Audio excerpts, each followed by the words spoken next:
Ô, Daniel, Ué, mas grava quando quer, agora tá reclamando que eu tô na minha casa. Qual que é o problema? é só intimação? Ué. Daniel, só intimação pra você? Não, intimação, se você quiser, você joga aí, cara. Eu posso ignorar. Não, você vai receber, não vai? Não vou receber nada. Porque o Estado, dane-se o Estado, cara. Tá? De onde que vem o dinheiro que paga Quem seu foi salário? Daniel Fraga, o homem que humilhou o Estado? Como pioneiro do Bitcoin no país, ativista anarcocapitalista radical e youtuber que desafiou abertamente o Estado, o judiciário e a censura, sua vida é uma narrativa de ascensão digital, controvérsias explosivas e um desaparecimento misterioso em 2017.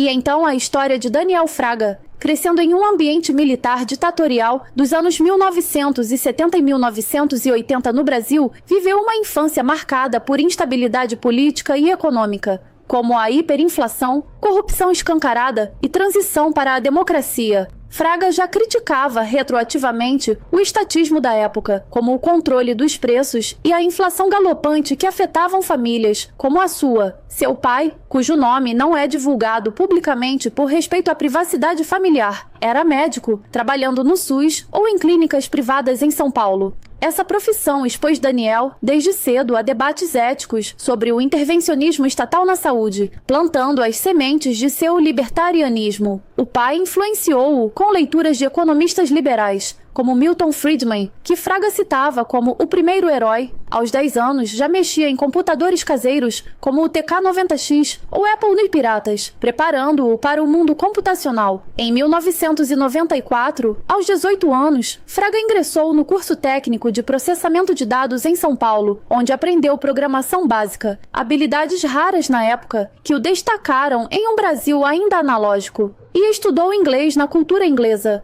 alcançando fluência avançada, essencial para devorar textos libertários originais, como A Anatomia do Estado, de Murray Rothbard. Matriculou-se também no curso de Física, na Universidade de São Paulo, USP, mas abandonou após 2 semestres, pois acreditava que a física era linda, mas o Estado corrompia tudo com burocracia. Essa formação informal o tornou um hacker ético precoce, focado em software livre como antídoto ao monopólio Microsoft. Fraga construiu uma carreira discreta e estável na TI, sempre como autônomo para evitar dependência estatal, via CLT cobrando 50 a 200 reais por job, via anúncios no Orkut ou sites como o antigo Web Hosting Forum, trabalhando como suporte técnico na Terra Networks, provedora de internet, na sede da Barra Funda, em São Paulo, lidando com modems discados e primeiros acessos ADSL. Ganhava mais que um salário mínimo, mas vivia uma vida simples, isto é, com um aluguel modesto, sem carro de luxo ou viagens. Além de ser voluntário na Associação Brasileira dos Usuários de Acesso Rápido, lutando contra os abusos da Anatel, Agência Nacional de Telecomunicações, e logo em seguida, no ano de 2005, venceu um processo judicial contra a Telefônica,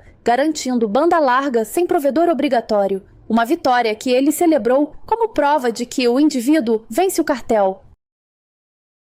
Então a pergunta que fica é: o que levou Fraga a postar conteúdos na internet? A transição de Fraga para o youtuber veio de uma frustração acumulada com o descaso estatal, gerando até um icônico e fofo pensamento de que o governo se importava com suas denúncias na internet naquele momento. Desde os anos 1990, ele debatia anonimamente em BBS e no Orkut, onde de forma contraditória criticava o liberalismo, uma visão política que ele defenderia e apoiaria com todo vigor anos depois. E então, as denúncias só começaram a chamar atenção quando culpou a prefeitura de Gilberto Kassab e PSD por desvio de impostos. Postando o primeiro vídeo no canal de Fraga em 2007, mas... E aí pessoal, sou o Daniel Fraga. A iluminação aqui tá ruim. Primeiro vídeo tá bem tosco, mas a apresentação tá bom. Falou!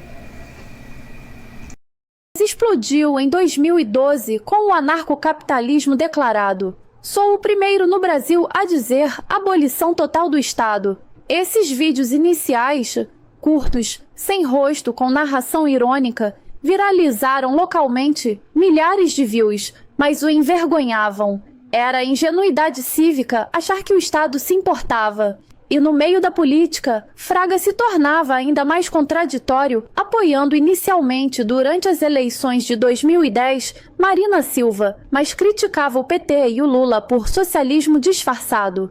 Em 2011, mostrou o rosto pela primeira vez, migrando para vlogs sobre religião. Religião é pior que crack, vícia e destrói mentes. O qual falava que a religião ia contra princípios racionais. E sobre política, voto nulo é rendição ao tirano.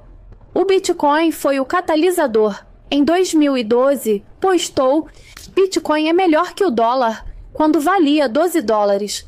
Vendendo carro e AP para comprar a R$160 por Bitcoin, acumulando cerca de 23 mil Bitcoins. Hoje, bilhões de dólares. Então, a parte mais legal do vídeo, e uso do Bitcoin como um meio de evasão de obrigações impostas pelo Estado. Fraga acabou ganhando notoriedade como um dos primeiros entusiastas e divulgadores do Bitcoin no Brasil, começando a promovê-lo publicamente em 2012, quando a criptomoeda valia cerca de $12 por unidade. Fraga via o Bitcoin não apenas como um investimento, mas como uma ferramenta de resistência contra o controle estatal alinhado à sua ideologia anarcocapitalista. Ele incentivava o uso da moeda digital para transações cotidianas, chegando a converter grande parte de seus ativos em Bitcoin e, posteriormente, em Bitcoin Cash, BCH, já que considerava mais fiel à visão original de Satoshi Nakamoto. O Bitcoin Cash seria, na visão de Fraga, algo livre do que chamava de autoritarismo do time de desenvolvimento do Bitcoin Core. Enquanto algumas pessoas acreditam que Daniel defendia o Bitcoin, ele defendia, na verdade, o Bitcoin Cash, que por ser ambas criptomoedas pode parecer que são a mesma coisa, mas não são. Fraga criticava o limite de 1 megabyte nos blocos do Bitcoin, BTC, que gerava taxas altas e demora nas transações. O Bitcoin Cash aumentou esse limite, permitindo transações rápidas e quase gratuitas, o que ele via como essencial para o uso cotidiano como moeda. Além disso, ele rejeitava a ideia de que o Bitcoin deveria ser apenas uma reserva de valor ou depender de camadas secundárias, como a Lightning Network, para funcionar. Para Fraga, intermediários ou soluções complexas fora da blockchain principal traíam a proposta de descentralização total de Satoshi. Fraga argumentava que o desenvolvimento do Bitcoin Core, BTC, foi sequestrado por desenvolvedores que alteraram a natureza do projeto. Ele acreditava que o Bitcoin Cash mantinha a visão de um sistema de pagamentos global acessível a qualquer pessoa, sem depender do sistema bancário tradicional. E em 2012, Daniel entrou no mercado de criptomoedas com mais incentivo ainda, processado pela deputada Cidinha Campos, PDT, por calúnia e injúria após um vídeo que a acusava de autoritarismo. Outro processo veio de Alexandre Branco, PSDB, por uma postagem no Facebook. Esses casos escalaram. Em 2015, Fraga foi multado em R$1 milhão pelo juiz Josimar de Miranda Andrade por não remover conteúdos judiciais ordenados, com ameaça de prisão. Ele respondeu publicamente criticando o juiz e recusando-se a cumprir as ordens, alegando defesa da liberdade de expressão.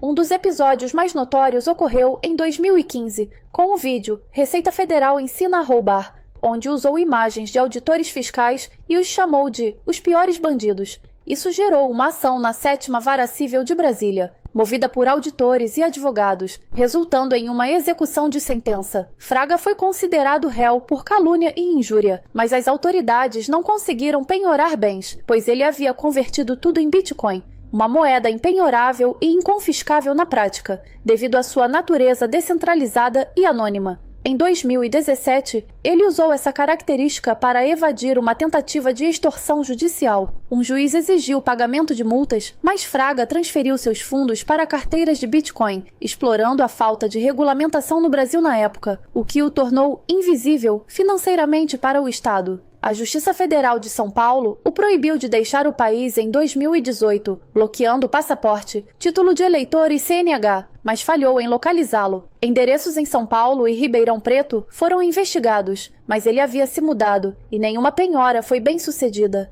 Em 2019, tentaram intimar o Google sobre o faturamento de seu canal, sem sucesso. Até hoje, Fraga permanece foragido, com processos suspensos por falta de bens ou localização, ilustrando como o Bitcoin o tornou ingovernável.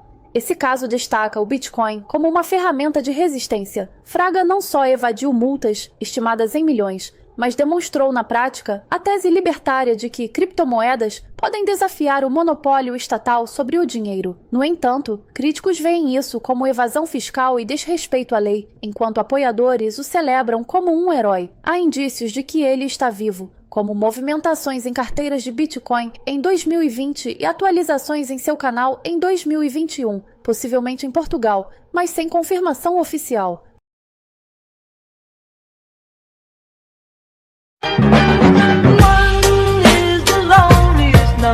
That you'll ever do. Two can be as bad as one. It's the loneliest number since the